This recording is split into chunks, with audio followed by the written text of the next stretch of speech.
अगर आपको लगता है कि भगवान ने आपके साथ सारा कुछ गलत किया है, आपकी परिस्थिति सबसे खराब है, आप सबसे मजबूर और परेशान इंसान हैं, तो इस कहानी को गौर से सुनिए। एक छोटी सी कहानी है और सच्ची कहानी है।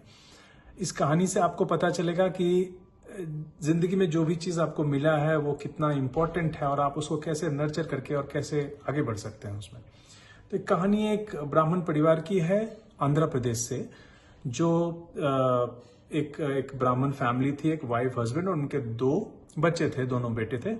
और ये जो महाशय थे, इनका जमीन जायदाद का कुछ प्रॉब्लम था, जिसकी वजह से इनको जो आमदनी थी वो आमदनी हो नहीं पा रही थी और इनकी हालात जो थे वो धीरे धीरे खराब होते जा रहे थे। तो ऐसा हुआ सब्सिक्वेंटली उनकी हालात और खराब हो गई और वो उनका निधन हो जाता है। और उनके जो दोनों बेटे थे वो अब धीरे धीरे बड़े होने लगे। जो माँ थी, अब उनको इनकम का कोई सोर्स बचा नहीं था, तो उन्होंने सोचा कि चलो आसपास के किसी जगह पे चलते हैं जहां पे मैं कुछ काम, छोटा मोटा काम कर सकूं कम से कम, क्योंकि घर वाले जगह पे तो काम कर नहीं सकते हैं छोटा मोटा कोई। तो वो आसपास के किसी जगह पे शिफ्ट कर जाती हैं और वहां पे जाके कोई छोटा मोटा किसी के घर में काम पकड़ लेती हैं, जहां पे वो घर का कुछ साफ सफाई का काम शुरू कर देती हैं। अब ये जो दोनों बच्चे थे, दोनों बच्चे में जो बड़ा बेटा था, वो बड़ा बेटा काफी होनहार था। वो फास्ट था, चीजों को फास्ट समझता था, जल्दी मूव करता था, जल्दी एजाइल होता था। तो अगर आपके भी 2 बच्चे हैं, आप भी कई बार कंपेयर करते हो कि भाई ये बेटा जो है मेरा, ये तो बड़ा तेज है, या ये बेटी जो है ये तो बड़ी तेज है।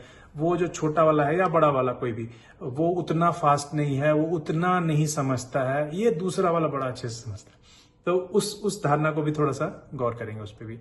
तो क्या हुआ कि माँ ने भी सोचा वैसे ही कि भाई ये बड़ा वाला तो बड़ा फास्ट है, एजाइल है, ये कुछ ना कुछ जल्दी कर लेगा। तो वो थोड़ा आगे बढ़ा तो उसको एक फैक्ट्री में नौकरी भी मिल गई। अब माँ और खुश हो गई कि चलो ये तो इसको तो नौकरी मिल गई भाई, ये तो कमाने लगा, अब तो हमारा दिन अच्छा होने लगा, कम से कम कुछ कमाई आने लगी घर में। बट छोटा वाला जो था वो तो आलसी था, वो तो कुछ करता नहीं था। तो माँ ने बोला कि तुम जो भी करोगे करो, और वो कुछ नहीं करने की जगह पे अपना थोड़ा बहुत पढ़ाई करने लगा। अब वो जो पढ़ाई करने लगा, वो करते करते थोड़ा टाइम बीता, थोड़ा और टाइम बीता, थोड़ा और टाइम बीता, और फाइनली उसने एक पुलिस की नौकरी निकाल ली। तो वो बन गया पुलिस ऑफिसर।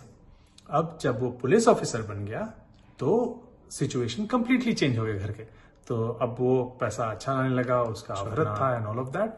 बाद में उन दोनों की शादी हुई, उनका परिवार अलग हुआ, इनका परिवार अलग हुआ। फिर ये जो महाशय थे, जो पुलिस ऑफिसर बने, उनको एक बेटा हुआ। जो उनका बेटा था वो आगे चल के एक आईएएस ऑफिसर बना। और जो उनका बेटा हुआ, उनके बेटे का नाम क्या है? उनके बेटे का नाम है सत्या नडेला, जो आज माइक्रोसॉफ्ट के सीईओ और चेयरमैन हैं। तो याद रखिए, समय हमेशा बदलता है, आपको प्रोग्रेसिव रहना चाहिए। आपको ये समझना चाहिए कि जैसा आज पूरा समय है, हमेशा ऐसा नहीं रहेगा। Things will change for you. ये एक बेटरमेंट की तरफ जाएगा। हाँ, प्रयासरत हमेशा रहिए, कोशिश कीजिए कि हम आगे बढ़ना है, हमें आगे बढ़ना है। आगे बढ़ने के लिए क्या कर सकते हैं? अपनी अच्छाइयों को छोड़िए मत बुरे समय में। और हाँ, जब अच्छा समय आए तो अपने ऊपर घमंड को मत हावी होने दीजिए।